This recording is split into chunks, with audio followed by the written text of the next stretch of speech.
Right, okay. That all of a sudden. Oh, yeah, very great, yeah.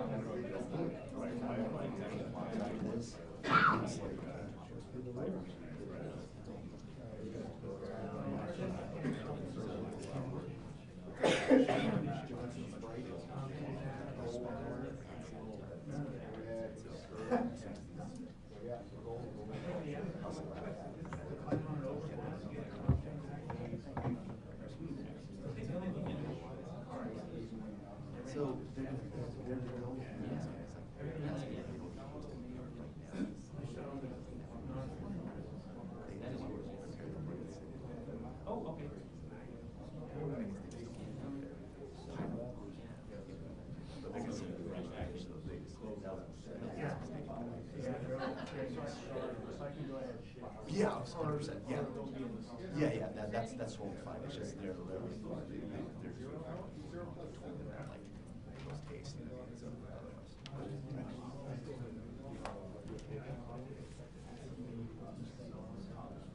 I know. See, we're doing it. It's on our. We're already doing this today. There's this band thing. The bands are camping out on top of the sign. Yeah, so I'm looking absolutely for it. So that's the story. Tomorrow they announce the winner. I think. no,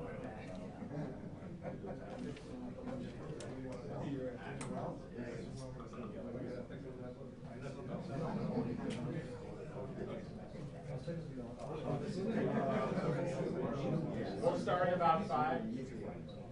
Starting in about 5 minutes. They're on their way.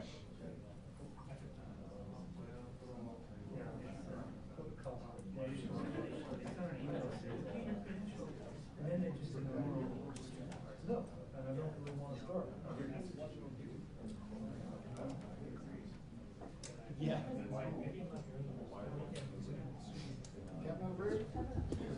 Hey, Doc.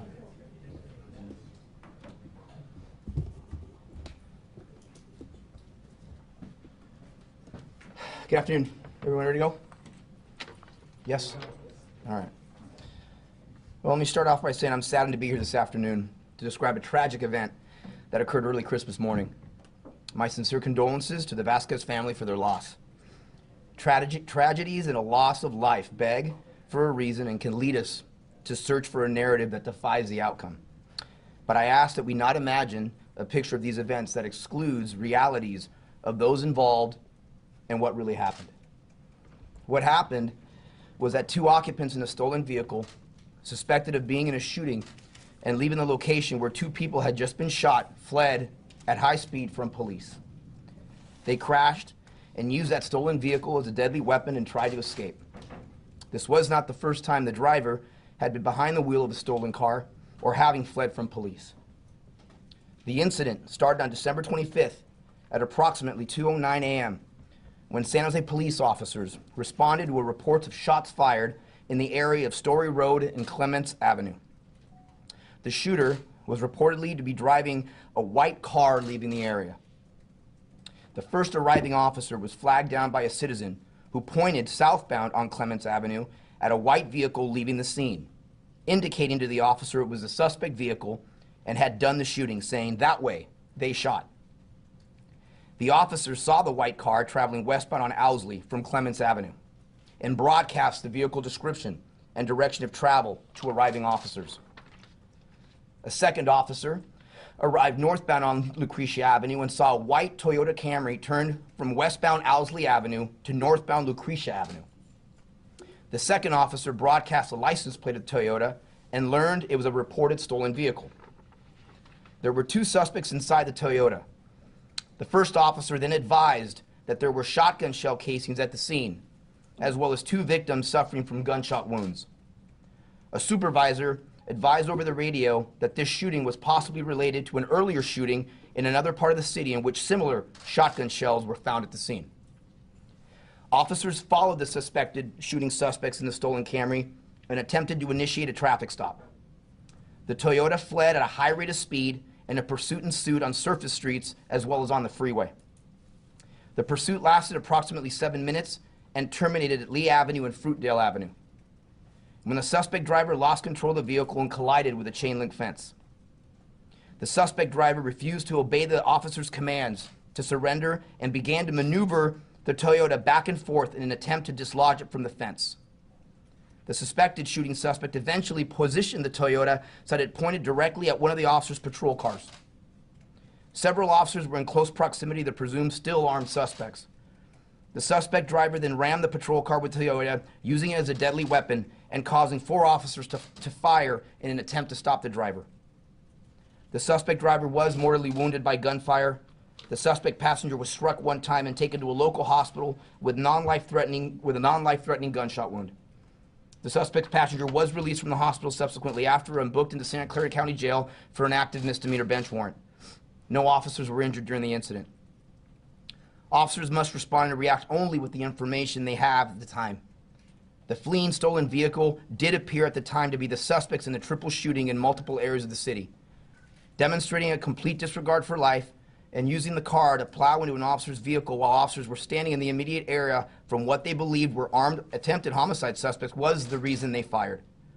After further investigation, we do not believe it was the same vehicle involved in the shooting, and no weapon was located inside the Toyota. However, knowing that it matched description at the approximate time of the shooting, was a stolen vehicle, and the individual was so desperate to get away, all further led officers to believe that it actually had been involved in the shooting. It will take time for us to fully investigate all the details of what happened, but I do believe that had the deceased not been driving a stolen vehicle, had not led police on a dangerous high-speed chase, crashed the vehicle, and did not attempt to get away at all costs, ramming officers and endangering their lives, that this shooting and this tragedy would not have occurred on Christmas morning. All 4 subject officers had their body-worn cameras activated the entirety of the incident. The involved officers have been placed on routine administrative leave. The Santa Clara County District Attorney's Office and the San Jose Police Department's Homicide Unit are conducting a joint criminal investigation. The case will also be monitored by the San Jose Police Department Internal Affairs Unit, our City Attorney's Office, and the Office of the Independent Police Auditor. And with that, I will open it up to some questions. Did they think that they were pursuing men, and were they surprised that there were women in the car? At the time, they just had a description of the vehicle, necessarily sex. It wasn't until later in the confrontation that they noticed that it was a female driver. However, again, oftentimes there could be multiple individuals in a car, gender in these shootings. And so at one point exactly they figured out that it was a female driving. Exactly, I do not know. Do you believe we're talking about just a bad coincidence of two white Toyota Camrys, or the witness was wrong? I think it was right now what the investigation is telling us is it was a bad coincidence. And I don't want to catch myself from saying bad coincidence. There was a white vehicle in the area that was a stolen vehicle. Oftentimes, stolen vehicles are used in these type of crimes in our city, unfortunately. And so when someone indicates that there's a white car in the area, that white car happens to be stolen as you're behind them, it certainly would lead officers to believe that this may have been the car involved in the shooting. Did they start following one vehicle and then end up following a different vehicle, or they were following a vehicle that wasn't involved from the start? They were following the vehicle that they believed the witness had pointed out this vehicle, and that's the vehicle they started following. So that vehicle never was involved in this incident? In which incident? In the Story Road shooting. This vehicle was not involved in that. It just happened to be a white vehicle matching the description of the suspect vehicle that happened to be stolen, and then obviously led the officers in a high-speed pursuit. And how do you know that car was stolen and not borrowed? Because when officers run the license plate, it comes back stolen. Someone had to have reported that stolen, not borrowed. To clarify, you don't believe either of the women were involved in the initial shooting anyway, is that correct? No, we do not. And then do you feel like the shooting was justified? Well, given the circumstances, and again, this is what the investigation is going to bear out, it was reasonable and justified for the officers to feel that their lives were in danger. Ultimately, in the end, it's a totality of the circumstances that occurs here. You have a shooting that happens in the city. Officers find a vehicle that matches a description. That vehicle happens to be stolen. That vehicle then leads them in a high-speed pursuit throughout the city. It crashes and then tries to ram officers and endangers them to flee. All those things combined would lead officers to have believed that this vehicle was the suspect shooting vehicle. Oftentimes, when we have suspects involved, that's exactly what they are. We suspect them. Oftentimes, the suspects in cases aren't the actual perpetrators, which is why they're suspects. Had these individuals just complied with the officers, would have stopped, this would have ended up very differently. But the fact and the manner in which this individual was trying to get away from police certainly added to the fact that of what the officers had believed. Do you have any new suspects for the original Story Road shooting? You know what? Right now, we've been concentrating on this officer-involved shooting right now. Could you update us on the condition of the two people originally found with shotgun shot wounds? Well, they're alive, but they were hit by gunfire. By men or women? Again, that investigation is still going. Chief, if I may ask you, I know you explained about the situation that led to what the decisions that the officers made. Nonetheless, for the family, they're thinking, my daughter was chased, thinking that she was involved, but she wasn't, so they're thinking mistaken identity, and the fact that it led to their daughter's death. I mean, family and friends are going to be very upset, and they're going to be very upset with you guys. Just wondering, how do you guys respond to the family saying that this was a mistaken identity that led to my daughter's death? And you can look toward that. I'm just secondary camera getting profile shot, but you can answer that question in that direction. So that's a great question, quite frankly, and we talk about the mistaken identity. I don't know exactly how, yes, they were not the individuals that were responsible for the shooting, but they were individuals that were in a stolen vehicle. They were individuals that took police on a high-speed pursuit. I stopped short of the mistaken identity type of issue. No, they weren't the suspects in the shooting, but also, had they not been in a stolen vehicle, had they not led police officers on a high-speed pursuit, had they not tried to ram officers' cars, we wouldn't be here today.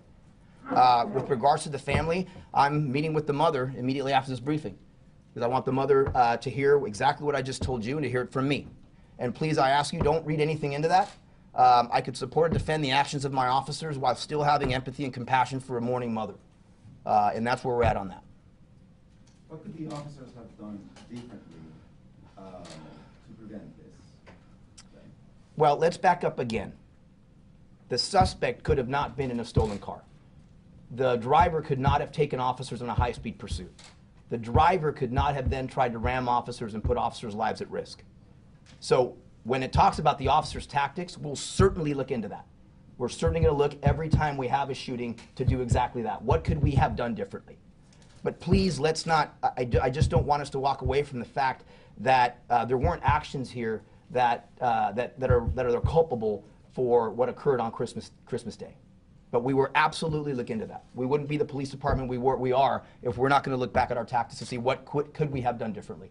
But I certainly want to keep in mind of the actions committed by the driver that led to this as well. Was she inside the car or outside the car when the shooting happened? She was inside the car. Have you reviewed the body camera video? Yes. personally? Yes, we have. Yes, I have. All four of them? Yes. Are you guys planning to release them so that there's transparency in the process and the public can look into it? There will be. There will be released. I know, as you all well know, District Attorney Rosen, at the end of the criminal investigation, will release body cam footage. Did these two women have a criminal record? Why they let off the police chasing and free away from the police? You know what? I'm not getting. There was a record. She had been arrested before for stolen vehicle and for leading officers on previous pursuit. I don't want to get too far into the criminal history. That's, the actions of that day really dictate what occurred, and there's no sense in delving back too much of what her past was. When you say that she rammed the police vehicle, were police already outside the vehicle and feeling like she was going to run them over, or was it clearly hitting the police car? And if just hitting the police car, why would they consider that a big danger to them? So they were outside the car, and they did feel their lives were threatened by the possibility of being hit with the car as she was desperately trying to get away. Anything else? Are you releasing the name of the driver yet who did, We're working out with the coroner's office. We can't officially mention the name right now. We will be putting that out, as well as all the information you normally get with us. I appreciate everyone's patience. These type of investigations take a while. We're not going to rush to these things until we have adequate answers for yourselves and for the community as well. Do you know how many times she was shot? We're not going to put that out either until the coroner confirms everything. Can you elaborate why you described this as a tragic event? Yeah, because loss of life is tragic. I can guarantee you that these officers did not want their Christmas Day to end up like this. I guarantee you that the individual's mother did not want this to end up like this. Every time, we take someone's life as tragic. And we need to look at it that way. And we need to have empathy and compassion for the family members. But any time there's a loss of life, it's tragic. Whether it's justified, whether there's questions, regardless what it is. And so I know I look at it that way, and I'm certain the rest of my police department does as well. And at this point, is there anything you think the officers or that could have been done that would not have led to this result, considering that it was not the suspect vehicle involved in the initial incident? Well, I guess if they had some clairvoyancy at the time to know that it wasn't the suspect vehicle, which is just not possible. Everything that their experience told them, everything they've been trained upon. I've been at these scenes many times, and I know I've never seen a vehicle that matches the description of a shooting suspect vehicle that also happens to be stolen at or at the same time of a shooting. It's just, it was a coincidence, and it was a tragedy. However, again, this could have turned out very differently if the individual would not have fled. Chief, I just want to follow up with that. I know you have repeatedly talked about her action leading to the officer's action. If she didn't drive away, if she didn't, lead officers on a chase, if she didn't keep ramming at the officer's vehicle or put their lives in danger, I understand what you're saying, that her decision led to their decision. Nonetheless, there'll be people who are going to be outraged, community members who will believe that, no matter how you explain it, that officer dropped the ball in the situation. What do you tell those folks who are going to be outraged, who are possibly saying that this is another example of police shooting innocent people? Well, we try to do the right thing here for the right reasons. My job is not to appease individuals. My job is to be transparent and tell the truth and give the facts of what occurred. If I felt my officers did something unreasonable, I would be up here, and this conversation would be much different. And I've been that way. And I will tell you that the conversations we need to continue with our community to understand the situations that we're both put in many times. So yes, I know those people would be outraged. Yes, I know there's a mourning and grieving mother that I'm going to try to get to here in a second. But ultimately, in the end, we all need to also take responsibility and be accountable for our actions also. And so, you know, again, it kind of piggyback to what was mentioned earlier about what we feel the officers could have done better. This is a situation where we'll absolutely look at, even though there's a series of events that led to the final confrontation, and see what, if anything, could have been done differently in this case. And that's the promise that we can give to our community, is that regardless what I feel of this shooting, or what the district attorney's office feels of the shooting, whether the internal affairs or the independent police auditor feels of the shooting, it doesn't matter. We will always look at every shooting and take it seriously, because you know, that's how important we place the value of life. But just off these hypothetical questions, people assuming, you know, the police shooting innocent people. Let's say there was no shooting and they ran across a car that was stolen, driving around, tried to pull over with lights, and they didn't pull over. That is illegal, right? They have the right to pursue them in a stolen vehicle and pull them over, and this Yes, would unfold yes, similar, yes, right? yes. Driving a stolen vehicle is a felony. Okay, thank you very much.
We're good. The line level pick you up? Oh, no.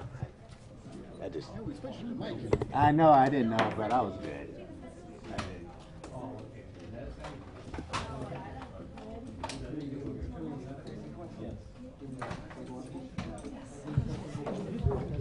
Oh, well. Well, but I've